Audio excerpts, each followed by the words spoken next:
talk about depression, it's like you're building a tunnel and there is no end to that tunnel. You can't see a light.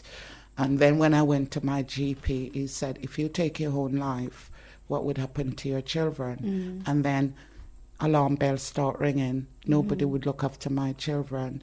So I thought by using colour, laughter, daft little things, me and you could sit in this room now and then we come out and said, all right, like the song we were playing. That's right. Yeah, we were here just shaking our shoulder and everything. But unless we talk, nobody understand us.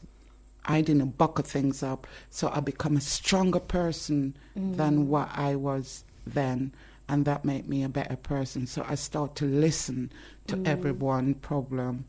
I didn't want medication, and from then on, yeah, my mouth become my voice to people as well. If I can do it, you can do it. That's amazing, Pam, because I was actually listening to a talk this weekend, and they were talking about how emotions should be flowing. So when you have an emotion come into your system, it needs to flow back out. So it's not something that you hold on to in your heart or in your mind, and you have to release that somehow. Yes. So that's what you're talking about, really. Yeah, but sometimes even in your own family members, they don't want to hear what you're going through, whether you're married or single or in a relationship. But I was lucky to have my boys and my daughter as well. Because when they was in secondary school, and then I was struggling to put things down on paper, and they used to say, Mum, you can't even pronounce keckle, never mind spell keckle, right? You can't even pronounce this. But they were there for me. They was my strength. So, children to me is a great blessing in disguise. So I wouldn't change none of you for the world. Oh, and talking about children, Addy would like to come in at this point. Your adopted son. Yeah. So Addy, what would you like to ask Pam or make a comment? Well, first of all, thank you very much, Sister Amreen, and Pam as well for welcome bringing to this. thank you as well for joining us. I feel warm all over.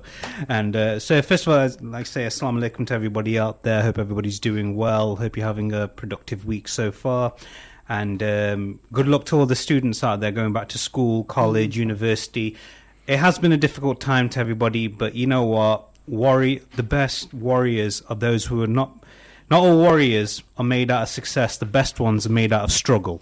So there you go for everybody. That's out so there. true, because you have to go through it. It's like that track that we were just playing. It's like it was saying, sometimes you have to hit rock bottom. You have to break in order for something to release. Yeah. And that's what life is truly about. Yeah, it's true. And as Pam was mentioning about how everybody keeps everything bottled up on the inside, and then there's nobody around for you to talk to. And that's the most difficult part, is when if you can't talk to anybody at home. Yeah. And it is kind of bad to, well, I wouldn't say it's bad to take it to work, but then it's like sometimes it's good to have your boss listen to you. Like, say, okay, what's the problem? Like, why are you underperforming here, there, and everything? You talk to them, and it's like sometimes, the boss is compassionate. They'll say, okay, that's fine. If you want to take a bit of time off to go clear your head and everything, by all means, go ahead and do that. We totally understand. But when it's wrong is, what's really bad is when you don't talk to somebody at home and they like say stuff like, oh my God, I don't want to hear it. Can you go away? I've got, there's this, that, and the other going on.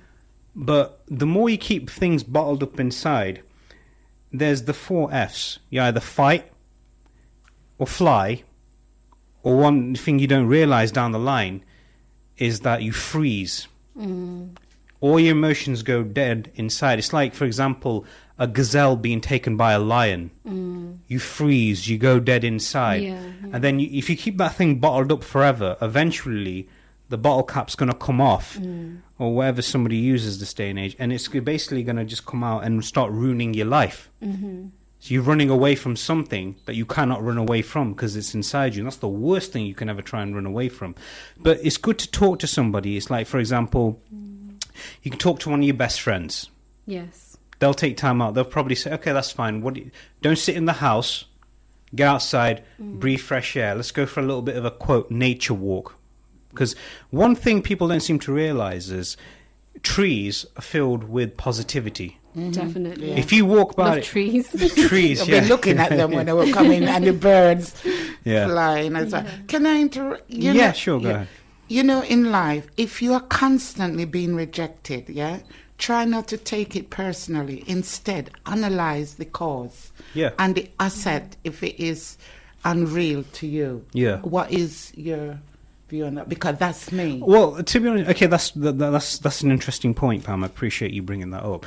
When you're being continuously rejected by this place, this job, that job, always look at it this way, in a positive way, that, and you end up sitting there thinking, oh, it's impossible for me to do this, it's impossible for me to do that. There is a way you can bring impossible to possible. Now, instead of saying impossible, you could just say this: I'm possible. I'm possibly going to get a job down the line. One door closes, better one will open. Yeah. Yeah, I think I find that a lot in our community as well, that we really restrict ourselves to one place. Yeah. And I find that quite sad, to be honest with you, because there's so much more out there. Yeah. I remember coming out of the council and I came into this world, lots of things that I wanted to do in my life, and it allowed me that opportunity to go and explore and do different things. Whereas if you're just in one organisation, you're limited because you have to function within the boundaries of that organisation, don't you? So the sky's the limit. It's true, and it's like, as you're mentioning boundaries, then you start becoming, if you don't get out there and see what the world has to offer, you end up developing something called the comfort zone. Now, the comfort zone is basically the danger zone. If you give somebody so much stuff to be comfortable with, TV on demand, there's all the social media thing, there's all the streaming going off, there's this going off, you're getting food delivered to the house. The comfort zone is where dreams go to die. Yes, I agree with you. I'll repeat that again for especially you youngsters out there. The comfort zone is the place where dreams go to die. Do not visit that place. Think of it as a big, there's a big barrier around it, and do not break that barrier down. You get this habit of when you work in the 9 to 5 routine. It's you get up, you go to work, you come home, you spend time with the family. Then you do the cooking, and then you do the cleaning. So the project empathy is like, we talk, we listen, we show our compassion. It doesn't matter how bad things are. It's the support that you have. Yeah. We can use colours. We can go in the garden. We can plant. We can go out for a stroll. We can do anything. But it's the laughing, it's the communicating, and it's the real non-judgmental. You're not out on your own.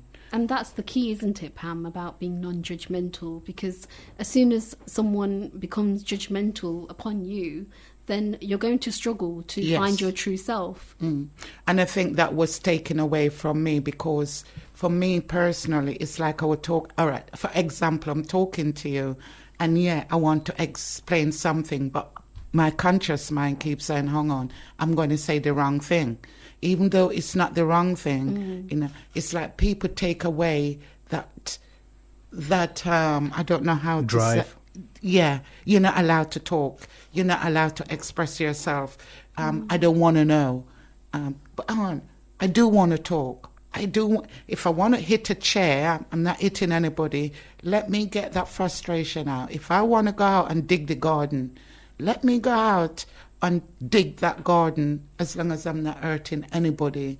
So by using colour, by talking, by having a good laugh, a discussion like what we're having now, we are talking, I'm listening, get on with it, you're quite happy. It's also bringing me to that thought that we're all different, aren't we? And we all function in different ways. There's no right way. I mean, before, I can say a few years ago, everyone was like, we're so bottlenecked into this right way of living, but actually it's not true. There's so many different ways of living. Yes. And also different culture. Yeah. Yeah. Different belief, different faith. We get so scared of talking about it to each other because we might say the wrong things. But how we know we're going to say the wrong things if we don't talk or ask question? Because question is there to be asked, and that's how we learn as well. How am I going to gain knowledge if you don't question? If you don't ask question or read up in a book? That's true, because they say there's no such thing as a silly question. There is no such thing as that. I mean, it's like, for example, you say to somebody, where is this place down here? I don't know. It's not a silly question. If you don't know something, ask it. You might get the answer that you're looking